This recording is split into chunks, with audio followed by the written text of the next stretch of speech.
Hello दोस्तों, स्वागत है आप सभी का हमारे चैनल पर। आशा है आप सभी ठीक होंगे। तो आज की हमारी क्लास हिंदी साहित्य के अंतर्गत भक्ति काल पर आधारित रहने वाली है और भक्ति काल में भी हम लोग राम भक्ति काव्यधारा से संबंधित अभी प्रश्नों को देख रहे हैं। ठीक है, हिंदी साहित्य में अलग अलग टॉपिक्स पे इससे पहले भी कई क्लासेस आ चुकी हैं और अखंड सीरीज़ नाम से प्लेलिस्ट बनी हुई है। उन सभी वीडियोज़ की आप चाहे तो जाकर देख सकते हैं प्लेलिस्ट में। ठीक है, और छोटी छोटी वीडियो से ज़्यादा लंबी नहीं है, तो आप ज़रूर देखें, काफ़ी मददगार साबित होंगी आपके जो भी एग्ज़ाम्स में आपका जैसे हिंदी साहित्य से संबंधित प्रश्न पूछे जाते हैं उन सभी एग्ज़ाम्स के लिए। देखते हैं पहला प्रश्न। क्लास के अंत में कुछ महत्वपूर्ण से वन लाइनर्स भी रहेंगे। पहला प्रश्न है, साहित्य को सुरसरी सम सबका हितकारी घोषित किया है निम्न में से किस रचनाकार ने? तो गोस्वामी तुलसीदास जी ने। गोस्वामी तुलसीदास जी ने अपनी रचना रामचरितमानस के बाल कांड में इससे संबंधित एक पंक्ति भी लिखी है। ठीक है, साहित्य को सुरसरी सम सबका हितकारी घोषित किसने किया है? गोस्वामी तुलसीदास जी ने। और इसके संबंध में एक पंक्ति भी लिखी गई है बाल कांड में। कौन सी है वो पंक्ति? तो कीर्ति भनीति भूति भली सोई सुरसरी सम सब कहाँ हित हुई। कीर्ति भनीति भूति भली सोई सुरसरी सम सब कहाँ हित हुई। आगे बढ़ेंगे। तुलसीदास की कौन सी रचना ब्रजभाषा में? निम्न में से तुलसीदास की कौन सी रचना ब्रजभाषा में? मैंने पिछली क्लास में जैसे बताया था कि आप किस प्रकार उनकी जैसे रचनाओं को याद रख सकते हैं कि कौन सी रचना उनकी ब्रजभाषा में और कौन सी रचना अवधी भाषा में रचित है। तो जो ब्रजभाषा में रचित है ना, जितनी भी उनकी रचनाएं, तो जितनी भी वली वाली रचनाएं हैं, जैसे कृष्ण गीतावली, उसके बाद हो गया आपका गीतावली, कवितावली, ये जो जितनी भी रचनाएं हैं ना, वो सभी उनकी ब्रजभाषा में रचित है। इसके अलावा उनकी दो जो रचनाएं वो व से शुरू होती है। ठीक है, उनकी दो जो रचनाएं वो व से शुरू होती है, विनय पत्रिका और वैराग्य संदीपनी, वो भी आपकी ब्रजभाषा में रचित है। तो इस प्रकार पर याद रख सकते हैं। और बाकी जितनी भी रचनाएं हैं वो सभी अवधि में रचित है। तो यहाँ पे देख लीजिए, जैसे पार्वती मंगल, राम लल्ला नहछु, बरवे रामायण, किसी में भी वली नहीं है। ठीक है, वली वाली रचना कोई भी नहीं है, एक ही दिख रही है यहाँ पे वली की रचना। ठीक है, तो गीतावली हो जाएगा। नहीं, इन तीनों में कोई भी व से शुरू होने वाली रचना है, व से उच्चारित होने वाली रचना है। ठीक है, तो दो जो रचनाएं हैं तुलसीदास जी की वो व से उच्चारित होती है, वो भी आपका ब्रजभाषा में आ जाएगा। और वली वाली जितनी भी रचनाएं हैं ना, वो भी आपका ब्रजभाषा में रचित है। आगे बढ़ेंगे। विनय पत्रिका की भाषा कौन सी है? विनय पत्रिका की भाषा कौन सी है? तो विनय पत्रिका की भाषा कौन सी है? तो अभी बताया आपको, ब्रजभाषा। विनय पत्रिका की भाषा कौन सी है? ब्रजभाषा। बताया कि जैसे कि ब्रजभाषा में जो रचित है, दो उनकी ऐसी रचनाएं हैं ब्रजभाषा में जो व से उच्चारित होती है। एक तो हो गया आपका विनय पत्रिका, एक हो गया आपका वैराग्य संदीपनी। बाकी वली वाली जितनी भी रचनाएं वो सभी ब्रजभाषा में ही रचित है। अगला प्रश्न है, अहिंसावाद और प्रपत्तिवाद किस संप्रदाय की देन है? अहिंसावाद और प्रपत्तिवाद किस संप्रदाय की देन है? तो वैष्णव संप्रदाय की देन है। अहिंसावाद और प्रपत्तिवाद वैष्णव संप्रदाय की देन है। अहिंसावाद और प्रपत्तिवाद वैष्णव संप्रदाय की देन है। वैष्णव संप्रदाय भगवान विष्णु और उनके स्वरूपों को आराध्य मानता है। वैष्णव संप्रदाय भगवान विष्णु को अपना आराध्य मानता है। ठीक है, कौन सी रचना प्रबंध काव्य नहीं है? निम्न में से कौन सी रचना प्रबंध काव्य नहीं है? तो विनय पत्रिका एक गीति काव्य है, न कि प्रबंध काव्य। विनय पत्रिका एक गीति काव्य है, न कि प्रबंध काव्य। आगे बढ़ते हैं। इसके अलावा रामचरितमानस तुलसीदास की रचना है, ये सभी प्रबंध काव्य है। पद्मावत हो गया आपका जायसी की रचना, कामायनी हो गया जयशंकर प्रसाद की रचना। ठीक है, निम्न में से कौन सा तुलसीदास की रचना नहीं है? तुलसीदास की रचना निम्न में से कौन सा नहीं है? तो आपका रामचंद्रिका केशवदास की रचना है। रामचंद्रिका किन की रचना है? तो रामचंद्रिका केशवदास की रचना है। रामचंद्रिका केशवदास की रचना है। अगला प्रश्न देखेंगे। केशवदास को कठिन काव्य का प्रेत भी कहा जाता है। काफ़ी बार पढ़ा होगा आप लोगों ने केशवदास को रामचंद्रिका जो है यहाँ पे रचना, ये किसकी रचना है? तो केशवदास की रचना है, न कि तुलसीदास की रचना। और केशवदास को कठिन काव्य का प्रेत कहा जाता है। इसके अलावा रामचंद्रिका को छंदों का अजायब घर कहा है। किसने? तो रामस्वरूप चतुर्वेदी जी ने। रामचंद्रिका को क्या कहा है? तो छंदों का अजायब घर कहा है।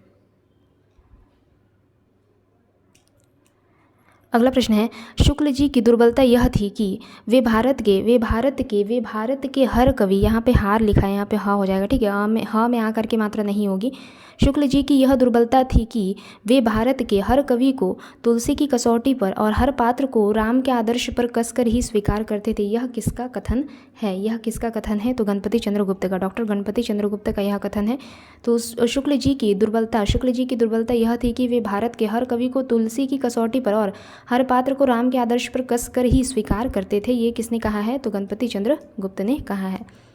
अगला प्रश्न है, सीता त्रिजटा संवाद रामचरितमानस के किस कांड में वर्णित है? सीता त्रिजटा संवाद रामचरितमानस के किस कांड में वर्णित है? तो सुंदरकांड में वर्णित है। ठीक है, सुंदरकांड में वर्णित है सीता त्रिजटा संवाद। सुंदरकांड की जो अन्य महत्वपूर्ण घटनाएं हैं कौन कौन सी? लंका दहन, इसके अलावा राम सेतु का होना, ये भी आपका सुंदरकांड में वर्णित है।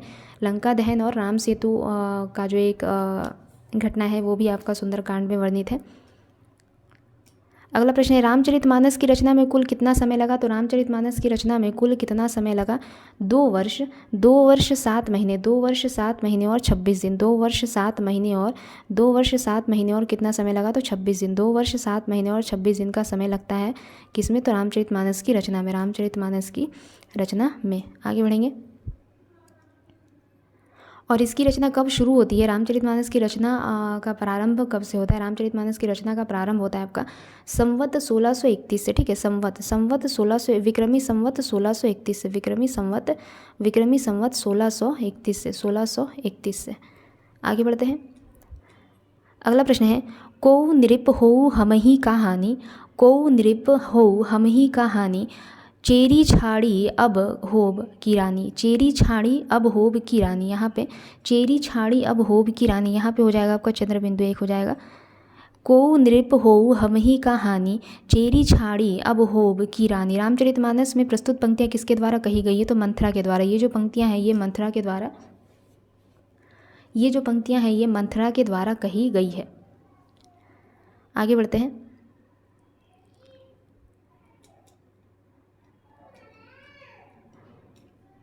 अगला प्रश्न है, केलॉग ने तुलसी की भाषा को क्या कहा है? केलॉग ने तुलसी की भाषा को क्या कहा है? तो पुरानी बैसवाड़ी।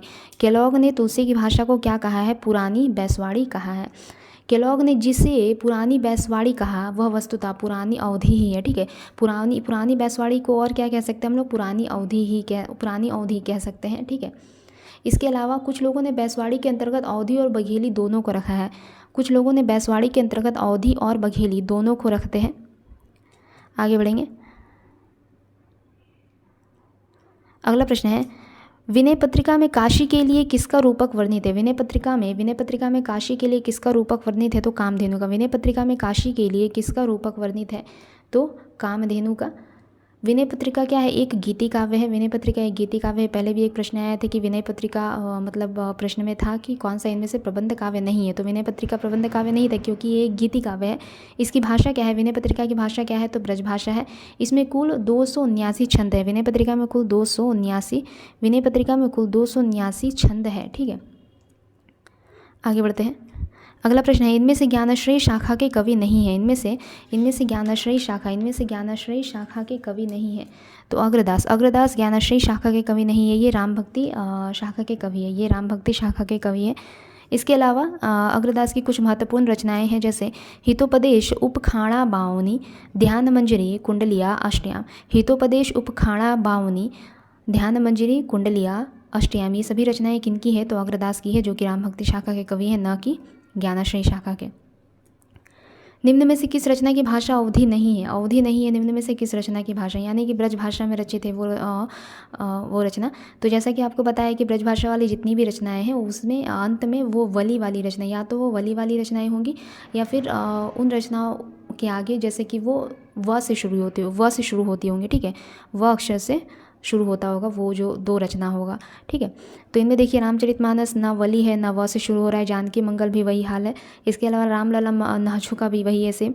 यहाँ पे देखिए सिर्फ कविता वली है, कविता वली जो कि वली से समाप्त हो रही है। तो ये क्या हो गया आपका? ब्रज भाषा में रचित है, यानी कि अवधि में रचित नहीं है। बाकी तीनों रचनाएं अवधि में रचित है। महात्मा बुद्ध के बाद उत्तर भारत में सबसे बड़े लोकनायक तुलसी हुए हैं, यह कथन किस विद्वान का है? महात्मा बुद्ध के बाद उत्तर भारत में सबसे बड़े लोकनायक तुलसी हुए हैं, यह कथन किनका है? तो जॉर्ज ग्रियर्सन का। यह कथन किनका है? जॉर्ज ग्रियर्सन का है। राम भक्ति शाखा में रसिकोपासना का समावेश किसने किया? राम भक्ति शाखा में रसिकोपासना का समावेश किया अग्रदास ने। राम भक्ति शाखा में रसिकोपासना का समावेश किया अग्रदास ने। अग्रदास ने रसिक संप्रदाय की स्थापना की। अग्रदास ने किस संप्रदाय की स्थापना की? तो रसिक संप्रदाय की स्थापना की। रसिक संप्रदाय में अग्रदास को अग्र अली भी कहा जाता है। रसिक संप्रदाय में अग्रदास को अग्र अली भी कहा जाता है। अग्रदास कृत जो ध्यान मंजरी रचना है रसिकोपासना का सिद्धांत ग्रंथ इसे माना जाता है। ठीक है, अग्रदास द्वारा रचित जो ध्यान मंजरी रचना है इसे रसिकोपासना का सिद्धांत ग्रंथ भी कहा जाता है। अगला प्रश्न है, इनमें से कौन सा जोड़ा सही है? निम्न में से कौन सा जोड़ा सही है? श्री संप्रदाय मध्वाचार्य द्वारा रचित श्री संप्रदाय से मध्वाचार्य श्री संप्रदाय से संबंधित नहीं है। ठीक है, मध्वाचार्य श्री संप्रदाय से संबंधित नहीं है, गलत है ये। रुद्र संप्रदाय के प्रवर्तक कौन रहते हैं? आपका विष्णु स्वामी। ठीक है, रुद्र संप्रदाय के प्रवर्तक कौन रहे? आपका रुद्र संप्रदाय के प्रवर्तक कौन रहे? तो विष्णु स्वामी, ये वाला सही है। संकादी संप्रदाय श्रीहित जी, ये भी गलत है आपका। राधा वल्लभ संप्रदाय निम्बार्काचार्य। तो श्री संप्रदाय के प्रवर्तक कौन हो गए या फिर आचार्य कहे तो श्री संप्रदाय के प्रवर्तक हो गए आपके रामानुजाचार्य। श्री संप्रदाय के आचार्य कौन हो गए? आपके रामानुजाचार्य। श्री संप्रदाय के आचार्य हो गए आपके रामानुजाचार्य। संकादी संप्रदाय के आचार्य हो गए निम्बार्काचार्य। संकादी संप्रदाय के आचार्य कौन हो गए? निम्बार्काचार्य। राधा वल्लभ संप्रदाय के आचार्य हो गए आपके हित हरिवंश। राधा वल्लभ संप्रदाय के आचार्य कौन हो गए? हित हरिवंश। ठीक है, आगे बढ़ते हैं। अगला प्रश्न है, तुलसीदास कृत विनय पत्रिका में पदों की कुल संख्या कितनी है? तुलसीदास कृत विनय पत्रिका में पदों की कुल संख्या कितनी है? तो 279। विनय पत्रिका में पदों की कुल संख्या कितनी है? 279। विनय पत्रिका एक गीति काव्य है, ब्रजभाषा में रचित है। संत हृदय नवनीत सामना किसकी उक्ति है? संत हृदय नवनीत सामना, नवनीत समाना हो जाएगा यहाँ पे। ठीक है, नवनीत समाना हो जाएगा। स में आकार की मात्रा न होकर के म में होगी आकार की मात्रा। ठीक है, नवनीत समाना हो जाएगा ये, नवनीत समाना। ठीक है, संत हृदय नवनीत समाना किसकी उक्ति है? संत हृदय नवनीत समाना किसकी उक्ति है? तो ये आपका हो जाएगा तुलसीदास। ठीक है, तुलसीदास। संत हृदय नवनीत समाना किसकी उक्ति है? तो तुलसीदास की उक्ति है। यह पंक्ति रामचरित मानस से उद्धृत है जो कि चौपाई छंद में रचित है। ठीक है, यह रामचरित मानस से उद्धृत है, ये वाली पंक्ति किस छंद में रचित है? तो चौपाई छंद में रचित है।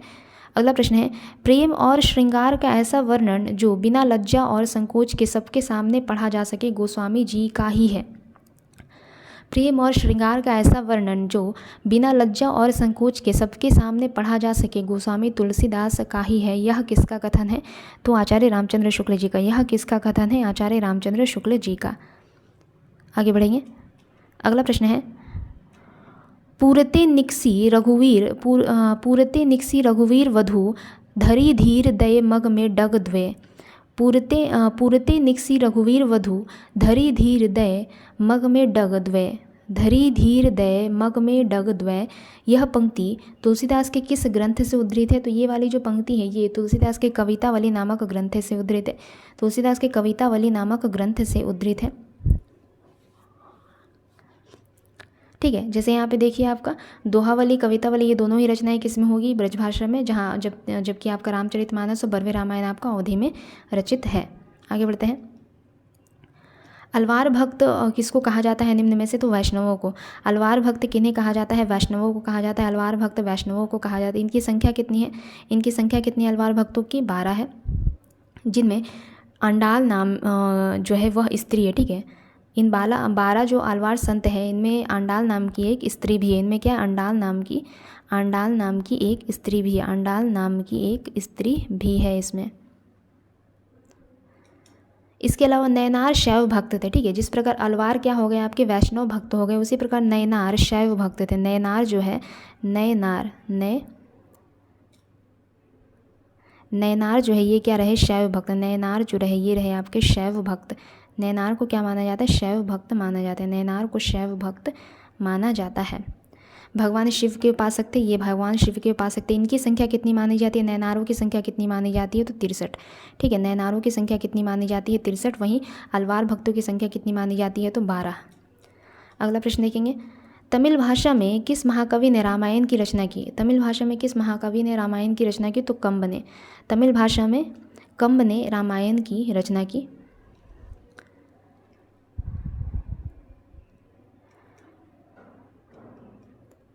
रामचरितमानस की रचना कब आरंभ हुई? तो 1631 विक्रमी संवत में। बताया आपको पहले ही, 1631 विक्रमी संवत में रामचरितमानस की रचना आरंभ होती है। वियोगी हरि ने तुलसीदास को किस संप्रदाय में परिगणित किया? तो वियोगी हरि ने तुलसीदास को किस संप्रदाय में परिगणित किया? तो रामानंदी संप्रदाय में, रामानंदी संप्रदाय में, रामानंदी संप्रदाय में। आचार्य शुक्ल ने तुलसीदास को स्मार्त वैष्णव माना। आचार्य शुक्ल ने तुलसीदास को स्मार्त वैष्णव माना। आस्तिक और पंचदेवोपासक को ही स्मार्त कहते हैं, ठीक है। आस्तिक और पंचदेवोपासक को ही क्या कहते हैं हम लोग? स्मार्त कहते हैं। तुलसीदास पर विशिष्टता द्वैतवाद का प्रभाव रहा। तुलसीदास पर विशिष्टता द्वैतवाद का प्रभाव रहा। विशिष्टता द्वैतवाद के प्रवर्तक कौन रहे? तो आपके रामानुजाचार्य रहे। तुलसीदास को हिंदी का जातीय कवि कहा जाता है। तुलसीदास को हिंदी का जातीय कवि कहा जाता है, ठीक है। इसके अलावा नाभादास ने तुलसीदास को कलिकाल का वाल्मीकि कहा है। प्रश्न आता है कि तुलसीदास को कलिकाल का वाल्मीकि किसने कहा है? तो नाभादास ने। तुलसीदास किस दार्शनिक मत के भक्त कवि थे? तुलसीदास किस दार्शनिक मत के भक्त कवि थे? तो विशिष्टता द्वैतवाद। जिसके प्रवर्तक कौन रहे? तो रामानुजाचार्य, ठीक है। विशिष्टता द्वैतवाद के प्रवर्तक कौन रहते हैं? ये किसका दार्शनिक मत है?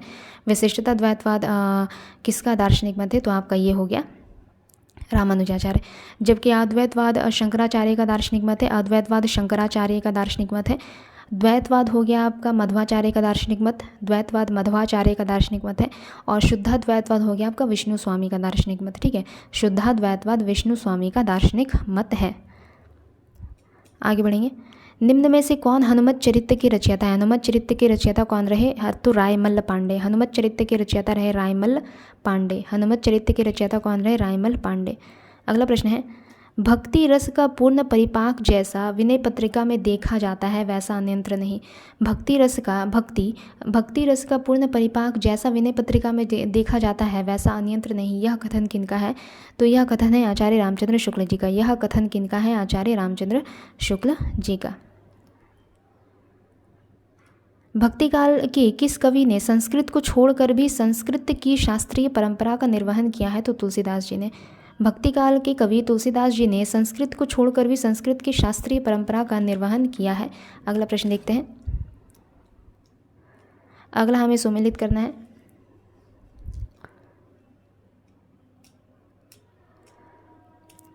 भरत मिलाप। भरत मिलाप कृति किनकी रही? भरत मिलाप कृति किनकी रही? तो ईश्वरदास। भरत मिलाप कृति किनकी रही? ईश्वरदास। भरत मिलाप कृति रही ईश्वरदास की। ध्यान मंजरी कृति किनकी रही? अग्रदास। ध्यान मंजरी कृति अग्रदास। ध्यान मंजरी कृति अग्रदास। रामायण महानाटक कृति किनकी रही? प्राणचंद चौहान। रामायण महानाटक कृति किनकी रही? प्राणचंद चौहान। अवध विलास कृति किनकी? लाल दास। अवध विलास कृति किनकी रही? लाल दास। अवध विलास कृति लाल दास। भरत मिलाप हो गया आपका ईश्वरदास। ध्यान मंजरी हो गया अग्रदास। रामायण महानाटक हो गया प्राणचंद चौहान। अवध विलास हो गया आपका लाल दास। अब कुछ वन लाइनर्स देख लेते हैं। तूफानों के बीच देखिए रिपोर्टाज विधा की रचना है। तूफानों के बीच एक रिपोर्टाज विधा की रचना है जिसके रचयिता कौन रहते? रांगे राघव, ठीक है। बाढ़ भी एक रिपोर्टाज विधा की रचना है जिसके रचयिता रहे विवेकी राय, ठीक है। बाढ़ एक रिपोर्टाज विधा की रचना है, रचयिता रहते हैं विवेकी राय। एकलव्य के नोट्स भी रिपोर्टाज विधा की रचना है, रचयिता कौन रहे? फणीश्वर नाथ रेणु। युद्ध यात्रा रिपोर्टाज विधा की रचना है। युद्ध यात्रा भी एक रिपोर्टाज विधा की रचना है, रचयिता रहे धर्मवीर भारती। खुली आंखों का सपना यात्रावृत्त विधा की रचना है, ठीक है। एक यात्रा साहित्य है। खुली आंखों का सपना एक यात्रा साहित्य है जिसके रचयिता रहे मरुधर मृदुल, ठीक है। खुली आंखों का सपना एक यात्रावृत्त है, यात्रा साहित्य है जिसके रचयिता रहे मरुधर मृदुल। ज्योतिपुंज हिमालय भी एक यात्रा साहित्य है जिसके रचयिता कौन रहते हैं? विष्णु प्रभाकर। ज्योतिपुंज हिमालय एक यात्रा साहित्य है जिसके रचयिता रहे विष्णु प्रभाकर। सागर की लहरों पर भी एक यात्रा वृत्त है, ठीक है। यात्रा साहित्य विधा की रचना है सागर की लहरों पर जिसके रचयिता रहे भगवत शरण उपाध्याय। सागर की लहरों पर। लोहे की दीवार के दोनों ओर यह भी एक यात्रा वृत्त है। लोहे की दीवार के दोनों ओर एक यात्रा साहित्य है जिसके रचयिता कौन रहे? यशपाल। साधना गद्य काव्य है, ठीक है। साधना गद्य काव्य विधा की रचना है, रचयिता कौन रहे? राय कृष्णदास। साधना गद्य काव्य के लेखक कौन रहे? राय कृष्णदास। कुछ चंदन की कुछ कपूर की गद्य काव्य कृति की रचयिता कौन रहे? विष्णुकांत शास्त्री। कुछ चंदन की कुछ कपूर की गद्य काव्य कृति है जिसके रचयिता रहते हैं विष्णुकांत शास्त्री। आवारा भीड़ के खतरे एक व्यंग्य रचना है, ठीक है, व्यंग्य विधा की रचना है। आवारा भीड़ के खतरे व्यंग्य विधा की रचना के रचयिता रहे हरिशंकर परसाई जी। हिंदू मग पर पाँव न राखे हूँ पंक्ति किसकी है? नूर मोहम्मद की। हिंदू मग पर पाँव न राखे हूँ पंक्ति है नूर मोहम्मद की। सच्चा प्रेम वही है जिसकी तृप्ति आत्म बलि पर हो निर्भर, यह पंक्ति किसकी है? तो रामनरेश त्रिपाठी की है। सच्चा प्रेम वही है जिसकी तृप्ति आत्म बलि पर हो निर्भर, यह पंक्ति किसकी है? तो रामनरेश त्रिपाठी की है। इस करुणा कलित हृदय में अब विकल रागिनी बजती, यह पंक्ति है जयशंकर प्रसाद जी की।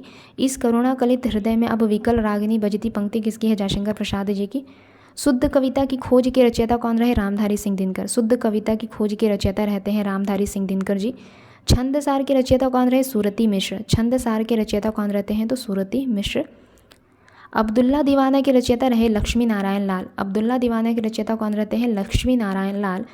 निंदिया लागी के रचयिता रहे भगवती प्रसाद। निंदिया लागी के रचयिता कौन रहे? भगवती प्रसाद। स्वर्गारोहण के रचयिता रहते विष्णुदास। स्वर्गारोहण के रचयिता विष्णुदास। आगे है केदार छायावादोत्तर कविता के सुमित्रानंदन पंत है, यह कथन रहा बच्चन सिंह का। केदार छायावादोत्तर कविता के सुमित्रानंदन पंत है, यह कथन किनका है? तो बच्चन सिंह का। बहुवचन पत्रिका प्रकाशित होती थी कहाँ से? तो बहुवचन पत्रिका प्रकाशित होती है महात्मा गांधी अंतर्राष्ट्रीय विश्वविद्यालय वर्धा महाराष्ट्र से, ठीक है। तो आज की इस क्लास को यहीं पे समाप्त करते हैं, अगली क्लास में जल्दी मिलेंगे। तब तक के लिए अगर आप लोगों को हमारी क्लास अच्छी लगे तो लाइक शेयर और सब्सक्राइब ज़रूर करें। धन्यवाद।